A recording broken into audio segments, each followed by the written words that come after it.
Mind calm, body at ease, breathing quiet, sentiment benevolent.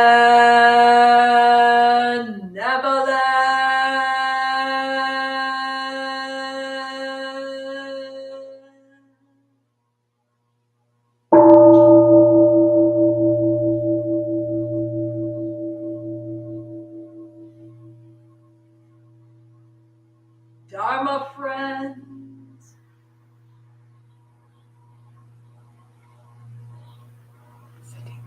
sitting still in vital silence,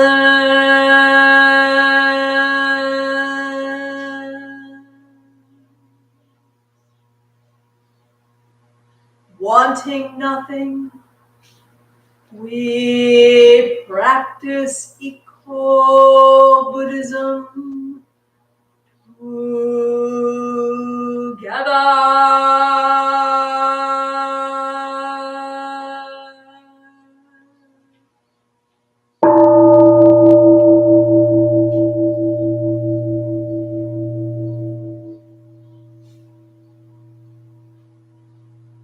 The sound of the temple bell booms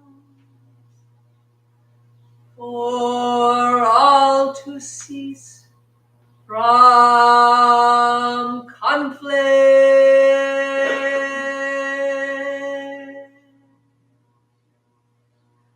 May the way of Buddha usher in the dawn of non-violent global village forever.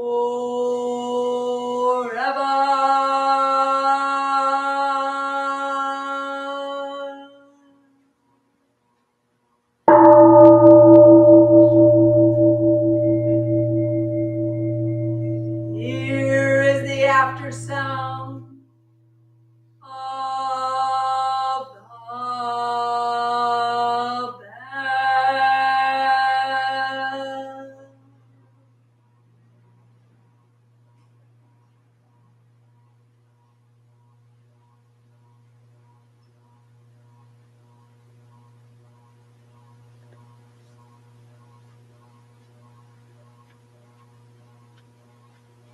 Thunder of silence, light after Dharma rain.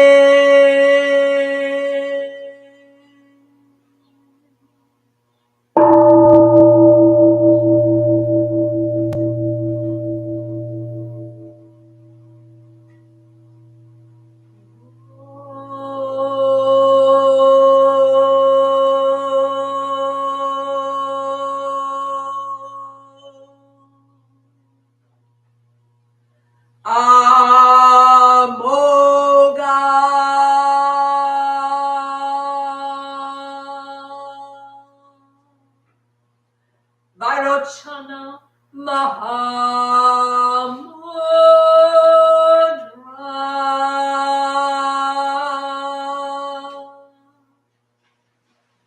Mani Padme Jvala Pravartaya.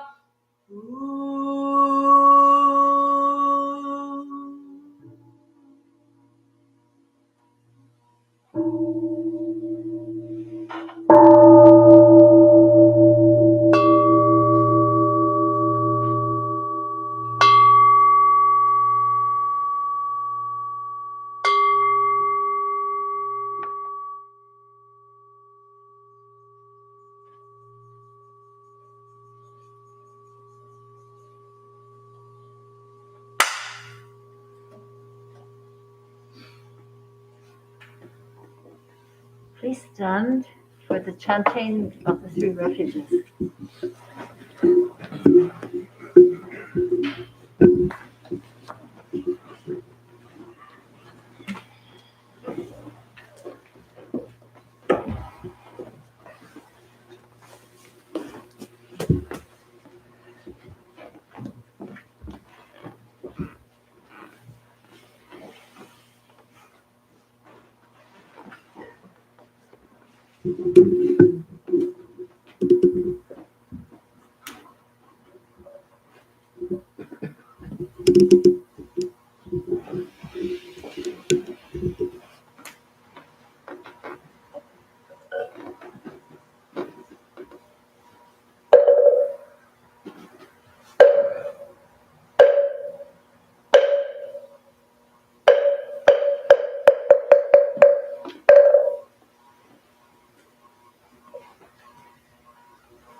I go for refuge to the Buddha.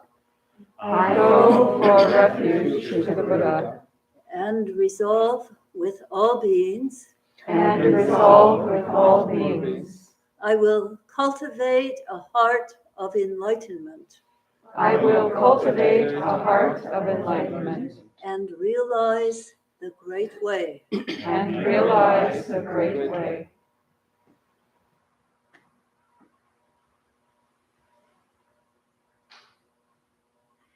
I go for refuge to the Dharma I go for refuge to the Dharma and resolve with all beings. and resolve with all beings. I will penetrate the teachings I will penetrate the teachings and uncover oceans of wisdom. and uncover oceans of wisdom.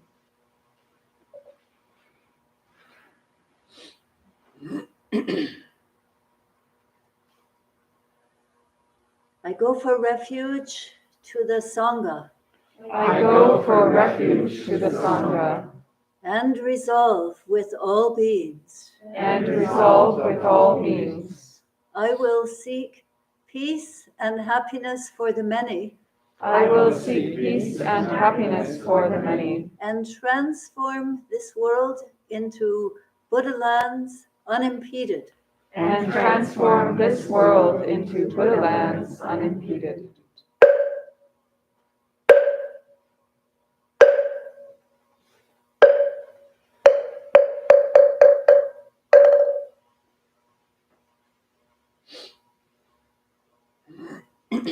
Please return to your places for another period of meditation.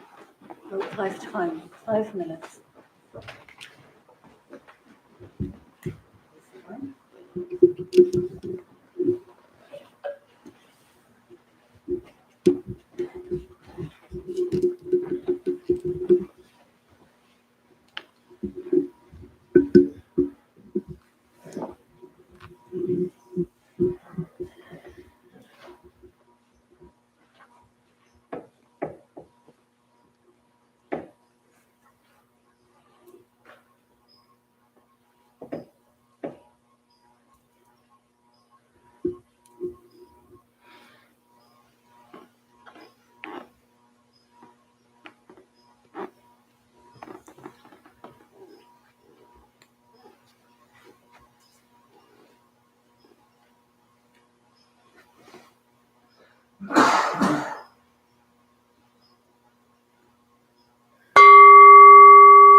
Please follow along with some simple mindfulness practices,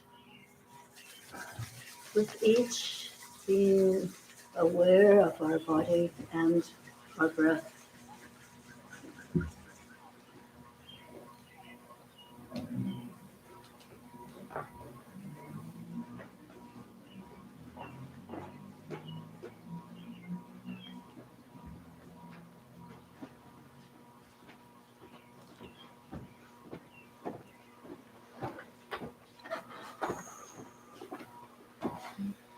Bringing into postures as much as you can, consciously stretching your vertebrae, your spine, so reaching chin back, eyes back, and then inhaling up.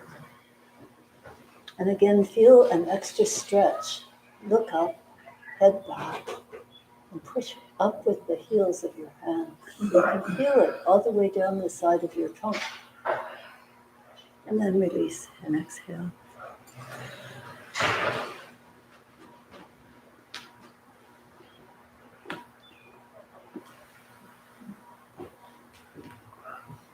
And inhale. Again, that extra reaching. And release.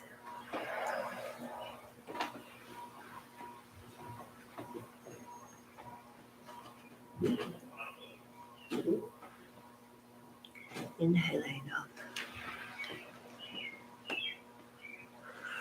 Exhaling down. As you can, breathing in the position. Hearing your breathing.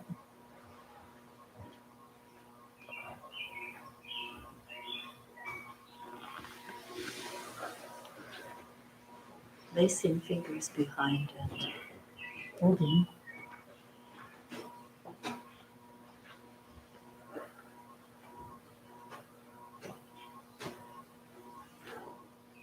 Inhaling up, ensuring the spine is straight as you twist first to the left. Head around as completely as you can. And then slowly to the other side, keeping the spine straight as it's twisted and the whole nervous system massaged.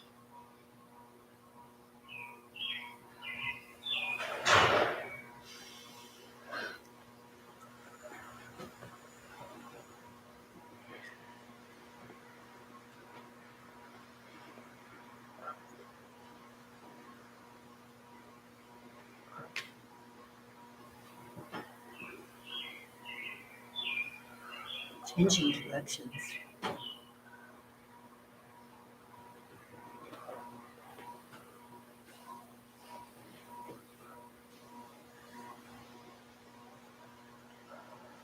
And then a sideways bend for the spine. Keeping straight and bending sideways.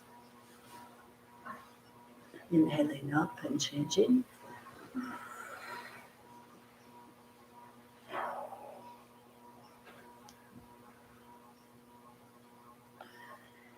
Inhaling. Placing fingers behind, right around the occipital ridge, and wide elbows.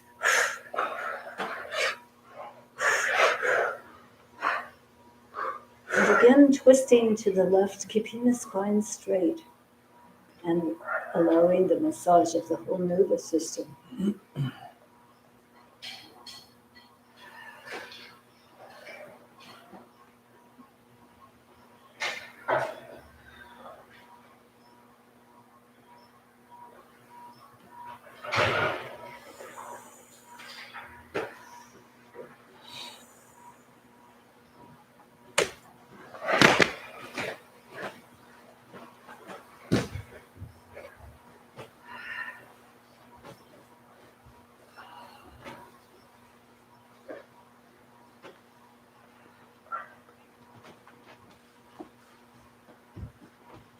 Please stretch your legs, jog your knees up and down a little bit, and then turn on your mat and cushion in this direction.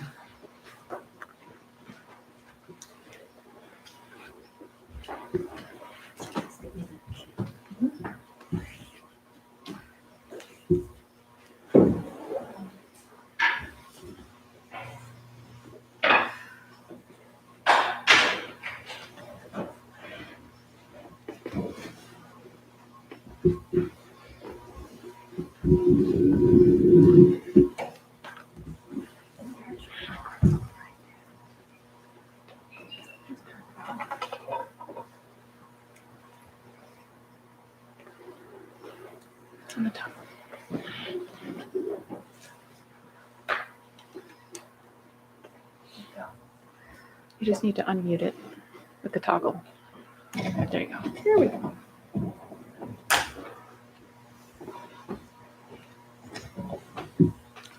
Lower is better, Haju.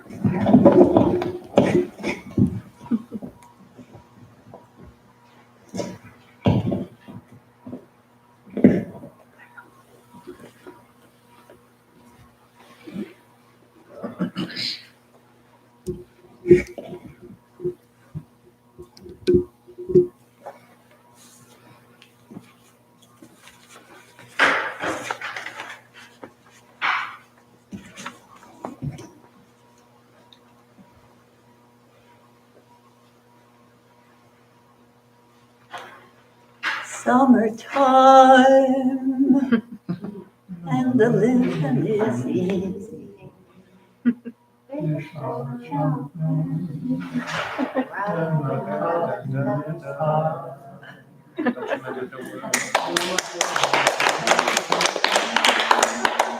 It's wonderful the way these mountains echo. So, wide sky, blue, sunshine, a little breeze. Welcome in from the 10 directions, and good morning, everyone. Good morning. So we're back after being a month off on Sundays. And my name is Haju. I don't know. I don't always know everybody, so then I assume you don't know me. I'm one of the priests here. Mahum is the other. Hayun and Jogwa are our Dharma teachers. And the four of us have had a fortunate trip to South Korea, where this tradition comes from. So we're back, and over time, I know you'll be hearing the stories. Yeah. I decided today not to get into Korea too much. It just said to me, what came to me was just a basic talk about basics. I had the occasion while away to read through our founder, Venerable Samosunam's meditation course, word by word, which had been recounted. And wow, did basics ever sound pretty good to me? You know, a lot of times we think, oh, it must be somewhere else, or I've got to get over there. So I want, for this return talk, to just talk about some basics with you. Okay? Okay? Okay. And if something occurs to you, you know, you're welcome to just put your hand up or come up and put your nose to my nose and we'll talk about it. You know, the Buddha and this was often asked, you know, what is this Buddhism anyway? I don't think they said it just quite like that, but. And his response was, come and see. Come and see. So thank you for doing that very thing. And in his case, people came, lots and lots of people. And then there was practicing together of meditation. There was study of the teachings which he evolved as a result of his awakening. And people were put into groups, the newcomers in a group and the ones that had been around in another group. And so the Sangha was organized, and there became teachers as well as the Buddha to offer guidance to the comers and seers.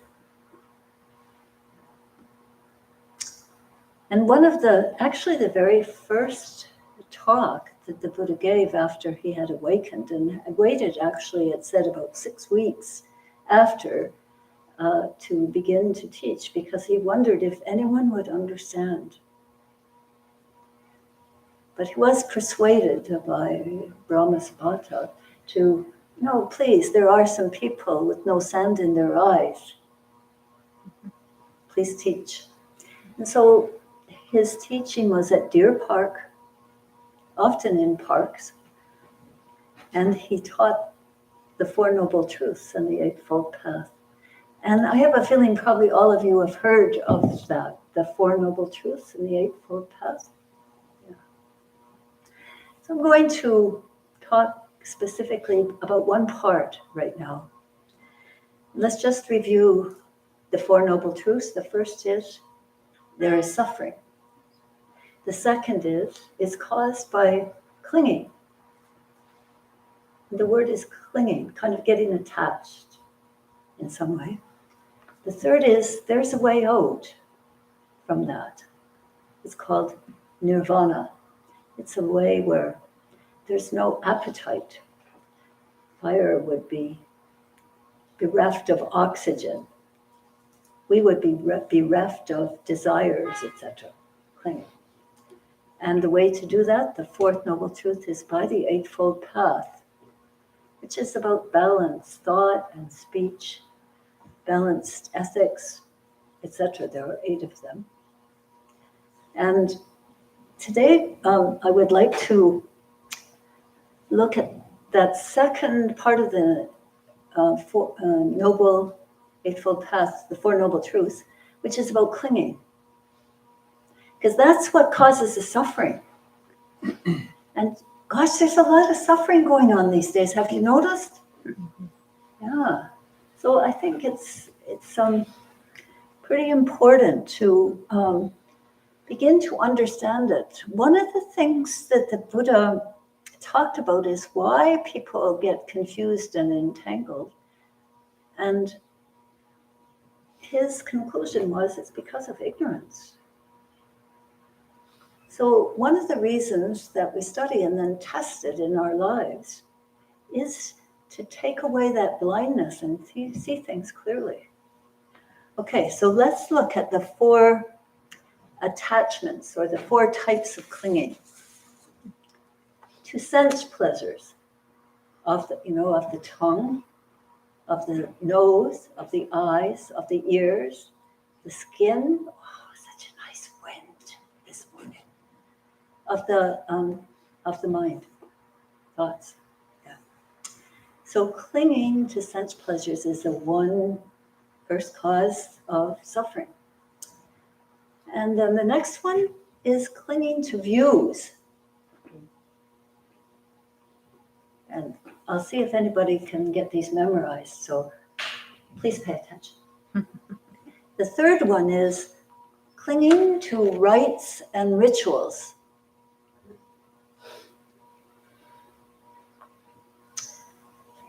And the fourth clinging is to self and no self.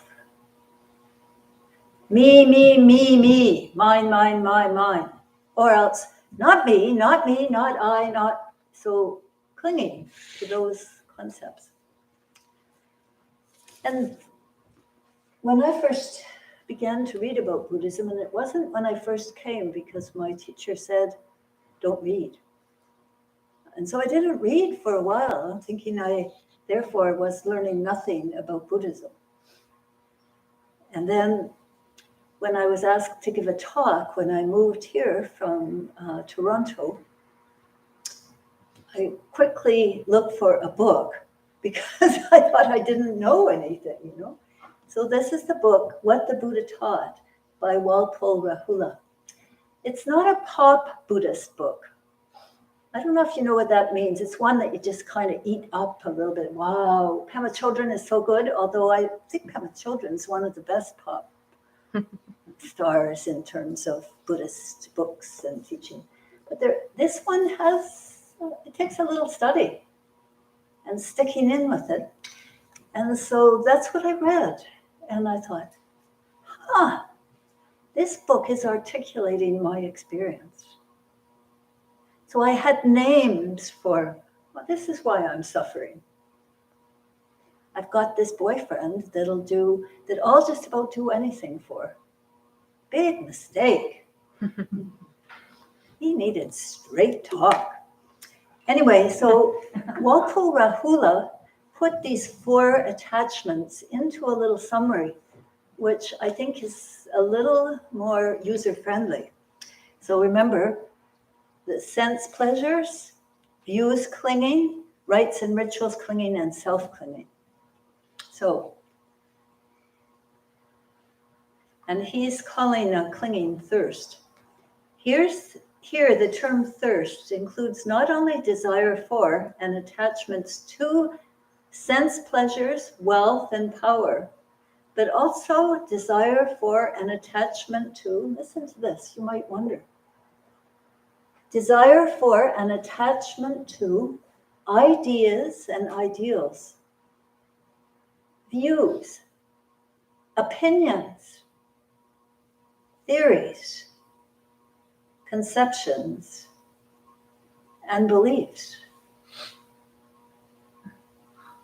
It's interesting, eh? Remember, it's clinging to these things, having a tight butt about these things.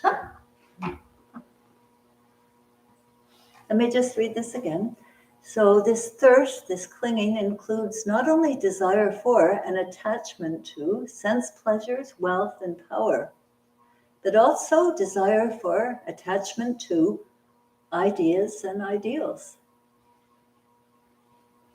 views, opinions, theories, conceptions, and beliefs, where I think I'm right.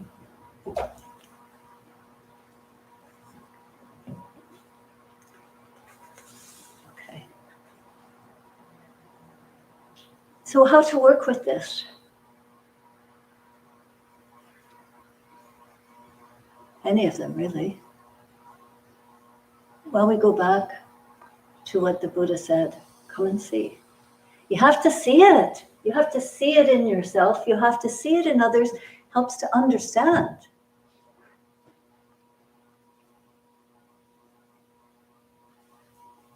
And meditation is an excellent practice for seeing more clearly, especially concentration, but there are other kinds too. And many years ago, when I went with my daughters on a retreat to Thich Nhat Hanh, he taught the whole community, there were about 500 of us, adults and children, a little formula which I often pull out over the services and over the years. And it's, please see if you can understand it.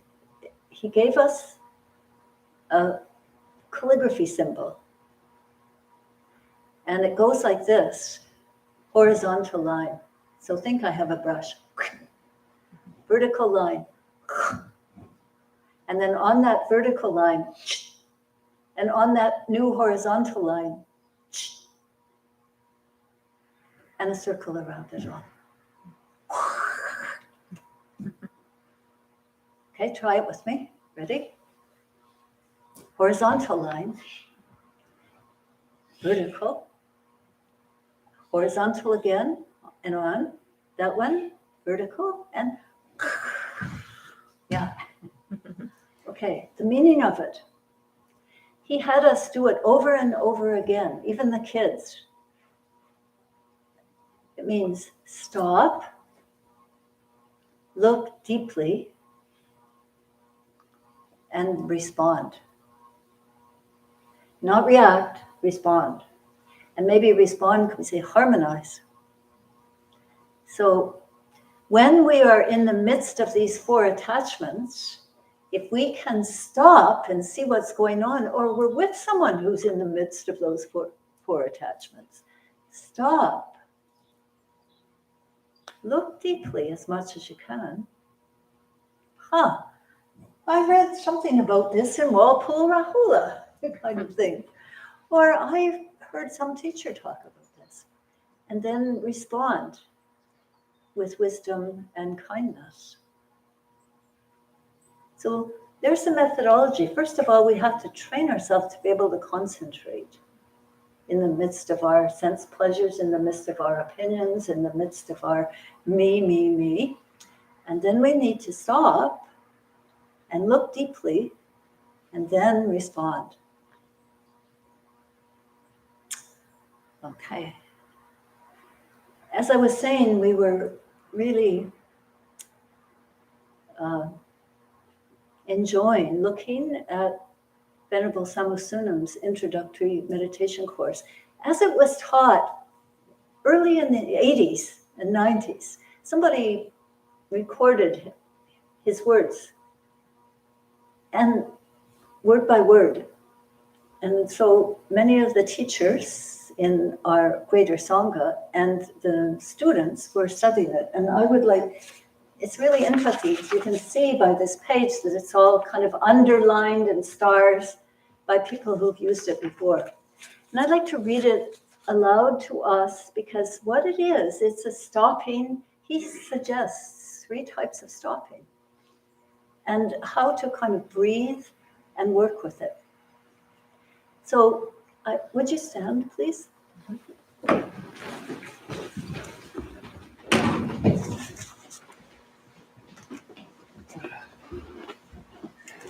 Okay, shake your legs a little because you've been, and shake your hips a little bit and just kind of loosen up a bit. And then place your feet pretty squarely on the ground.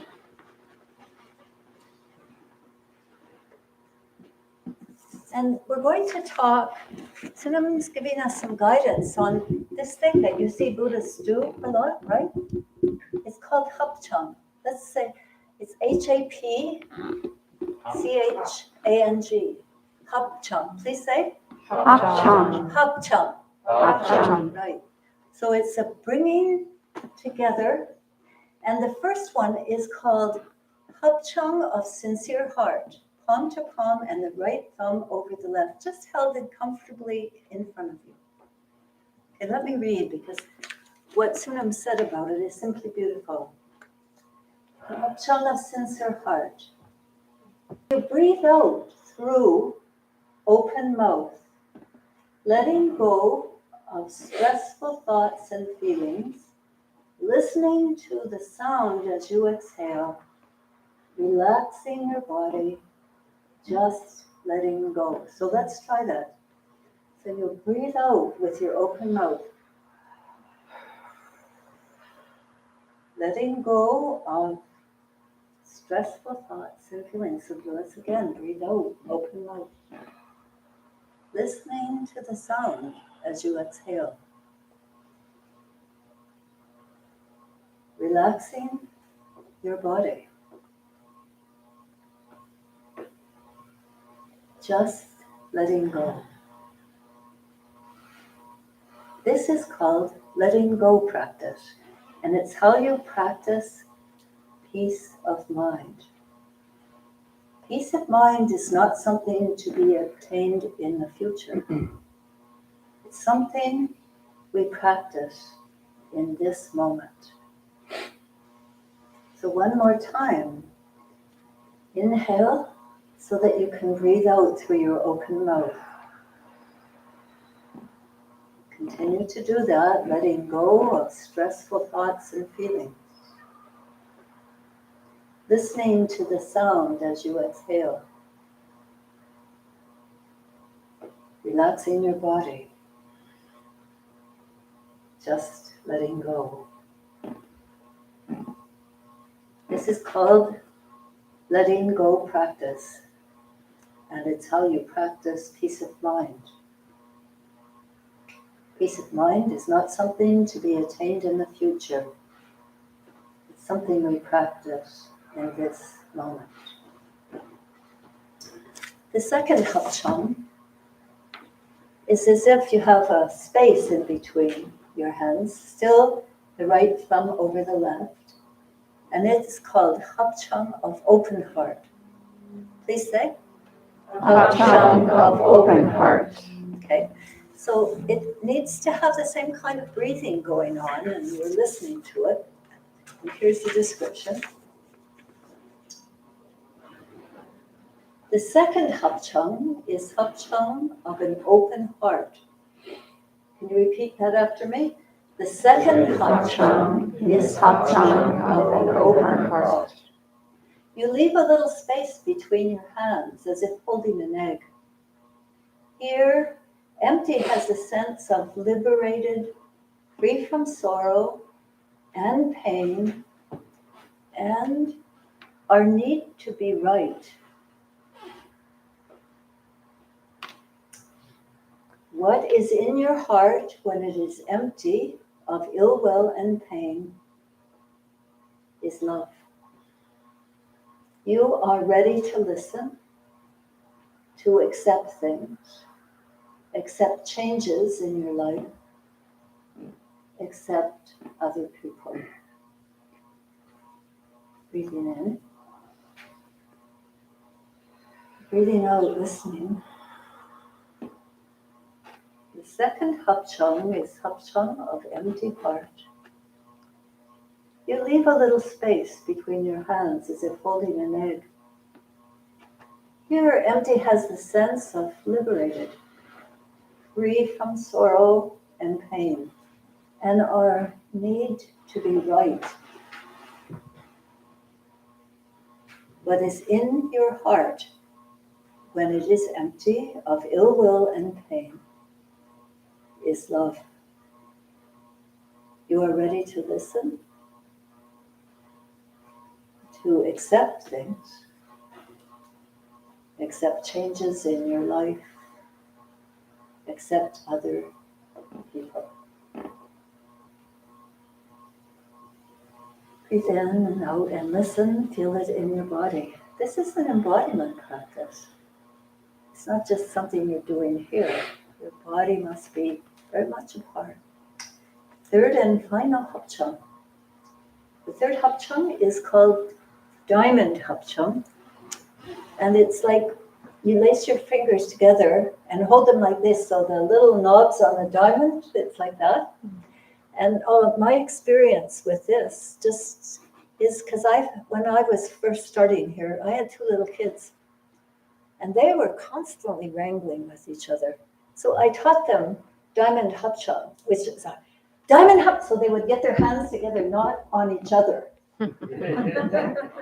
And in some sense, it's the same spirit for adults. You keep your hands to yourself, you contain yourself and not strike out with words. And let's hear what Sunam says. Quite beautiful. Okay, ready with Diamond Habcong? Yeah. The third Habcong is called Diamond Habcong. When you are in distress or angry or grieving and badly need to hold on to your sanity, you do Diamond Habcong. A variation is interlacing your fingers. I don't know what that would look like. Maybe this, I don't know. Anyway, you get your hands glued together so they don't go around harmfully. Okay. And then Sunam talks about, and I've heard people talk about this, is that things at work or at home you want to react rather than respond.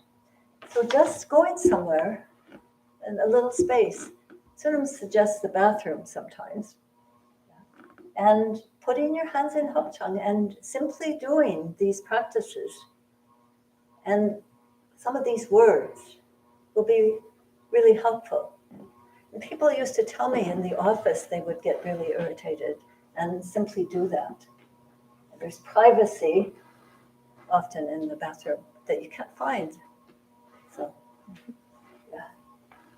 So let's do the Habcong of sincere heart. Just feel your hands, feel your body, and always feeling your breath in your body. Habcong of open heart. Yeah. Breathing. Releasing the need to be right. Wow, that we could have a whole talk on that one, eh? Yeah. And Diamond Habcong. Okay. All right, so please be seated.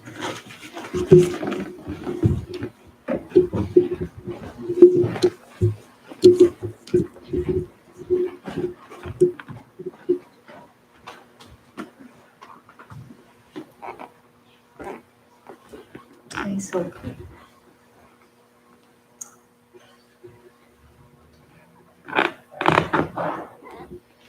another really wonderful way to stop and look deeply and change pace, respond, is to go for a walk. And it's so beautiful in this yard now. I was going to suggest it, but I've talked too long for us to be able to walk really slowly. But you'll have a chance as you leave, and you have a chance through your day to simply go for a walk. And one of the things about that is it's very embodied. We have to remember the expression, the mind speaks. This is from the Dhammapada, but the body knows. So as much as you can get embodied will be very helpful in processing situations for yourself that you get in. Not only you, but others. We're always in this together. And as we practice, we come to understand our interbeing. And it's important to understand that it affects everything when you realize and we realize how interconnected we are. It changes everything because what I do affects you. What my mom did affects me. I still work with it. And so all of us working really sincerely, very important. In this book, and I hope you'll get one as just a basic beside the bed kind of book, there's 2 sutras about people who got kind of caught up in rites and rituals. Like one said to the Buddha, do you go to this river and bathe to release evil? And the Buddha said, actually, no, I don't. Do you think bathing in the river helps you to release evil? And he said, no, you need to keep the precepts. You need to do this. And then the person says, oh, that's really wonderful. That's actually better. The precepts are the moral guidelines. And then there were other things that he said. Another young man, after his father died, was making prostrations. He used to wet his hair and wet all his clothing, and then he would do these prostrations in the 10 directions. And the Buddha came upon him and said, look, what are you doing? Well, my dad told me to do this after when he died, that this would be a good thing. And the Buddha simply redirected his ritual to be much more meaningful than just getting yourself all wet and making prostrations in the 10 directions. Final story. I think I have just enough time. And please forgive me for telling it again, the people who've already heard it 2 or 3 times. It's about ice cream. Okay. And I think it's about clinging too. Okay, there was a woman. She was a little middle-aged. She raised some children.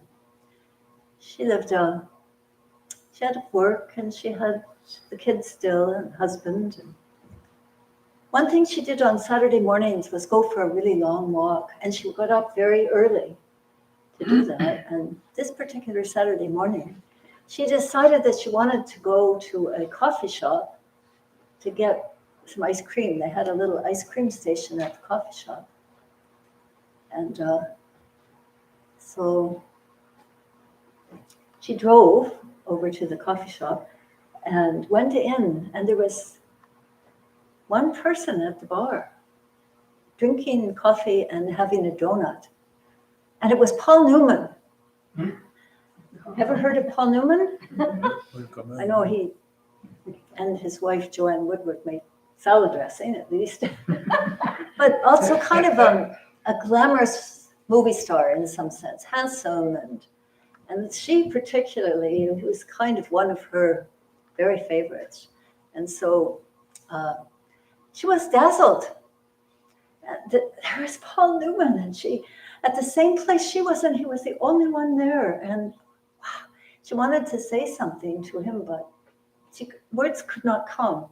So flustered, she went over and ordered some ice cream, and paid for it. And while she was there, she's hoping she could think of something just to say to him, because what came to her, oh, he's always such lovely blue eyes, and so such a wonderful actor, et cetera, you know. And she wasn't able to do that. And so she went out the door and got in the car. And she didn't have the ice cream cone. So she thought she better go back in. She must have not got it, or she didn't know what happened. So she went back up the stairs of the coffee shop and across the porch, and a little sheepishly in the door because it felt crazy to be going back again. And she kind of looked at Paul Newman, and he gave her a big smile. And then she went to the clerk and said, you know, I got to the car and I don't have my ice cream cone. And then from the side came Paul Newman's voice. You put it in your purse.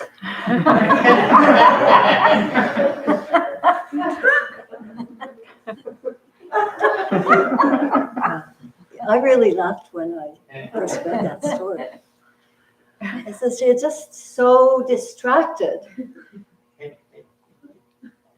that, well, you know, we all know it's not a good idea to put ice cream cones in the purse or like that. And so I guess our practice, I know our practice is about learning to not get so distracted, not necessarily by Paul Newman type things, but other things in our life, by our strong opinions, by sense pleasures, by this and by that, and be able to maybe do Habcong practice of a kind, go for a walk of a kind, so that we can come back and be able to handle our situations. And also it's really important to have a good laugh from time to time. Gosh, that was just crazy. You know, she wrote about this because she said, wow, I want to tell you about just a crazy thing that happened to me. And it was with a smile that she wrote. Yeah. So our life is, we say, what Buddhists are a bunch of energetic people. Wow. Buddhists are a bunch of helpful people. Wow. And Buddhists are a bunch of happy people. Wow, wow, wow. So we're working on it, eh? No, A. So we're working on it, eh? A. Yeah, that's called call and response. Okay. So let's do the 4 great vows before we hear about some announcements. There's a special service next week at this time you'll hear about. All beings, one body. All beings, one body. I vow to liberate. I vow to liberate. Blind passions, one root. Blind passions, one root. I vow to terminate. I vow to terminate. Dharma gates, one mind. Dharma gates, one mind. I vow to penetrate. I vow to penetrate. The great way of Buddha. The great way of Buddha. I vow to realize. I vow to realize. By coming and seeing. By coming and seeing.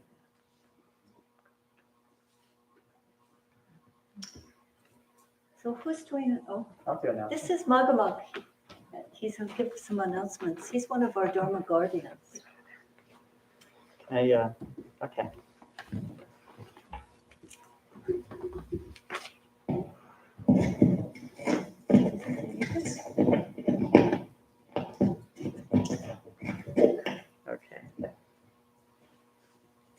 Thank you. Welcome, everybody.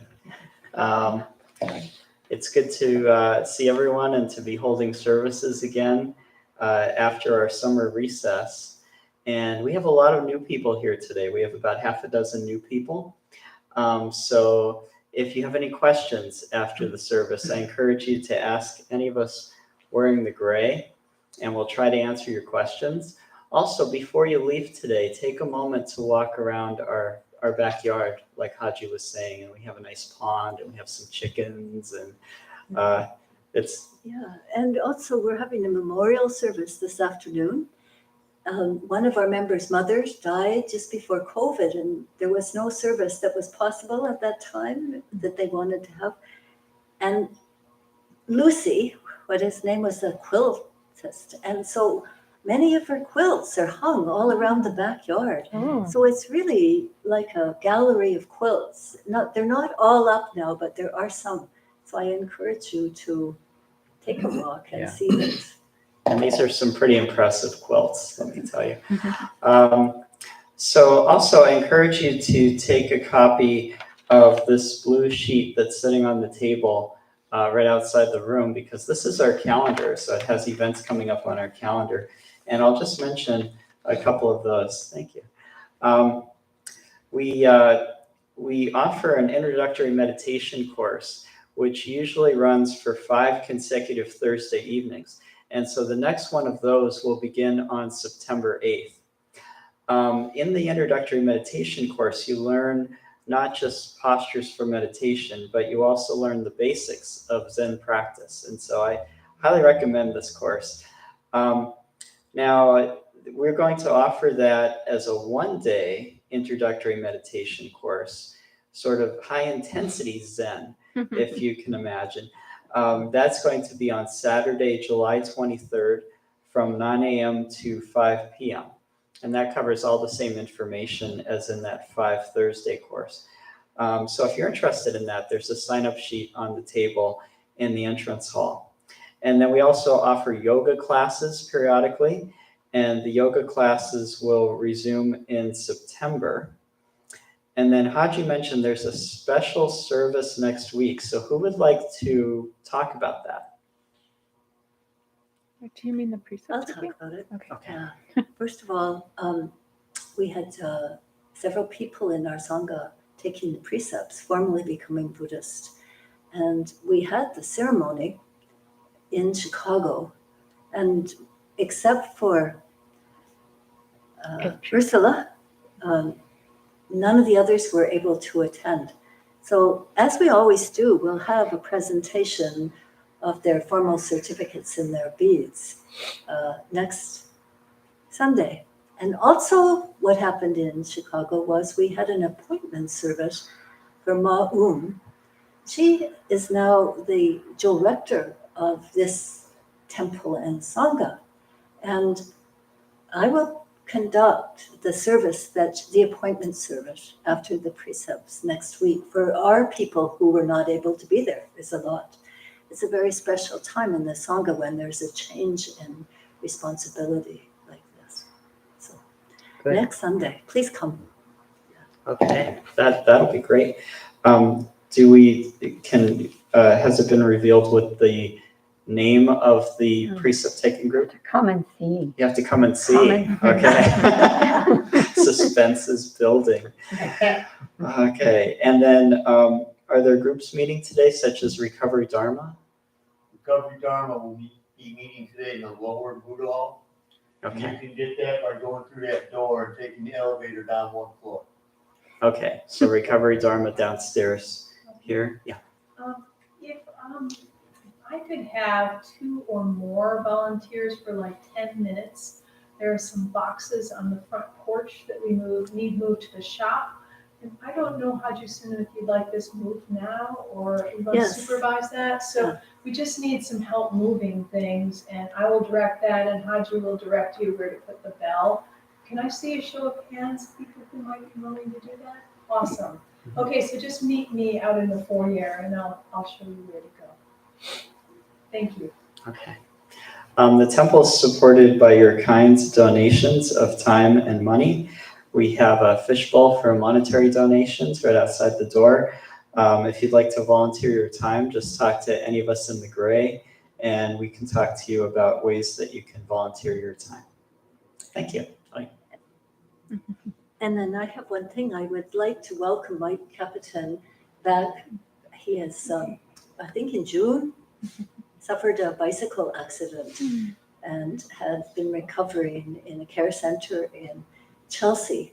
And we've been concerned about him, had his name on our altar, and it's good to see that you're here, Mike. Welcome back. I'm glad to be here. I'm glad to be anywhere.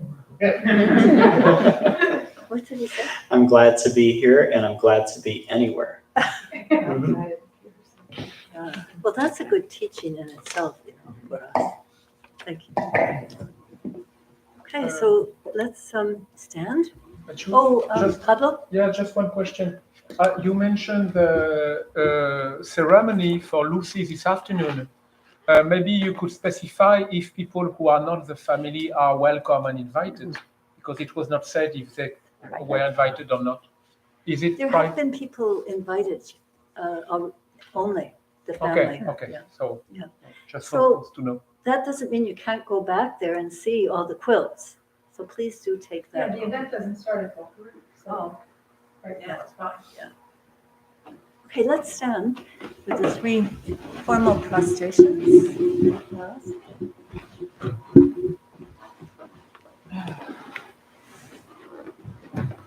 So now you know more about the Habcong.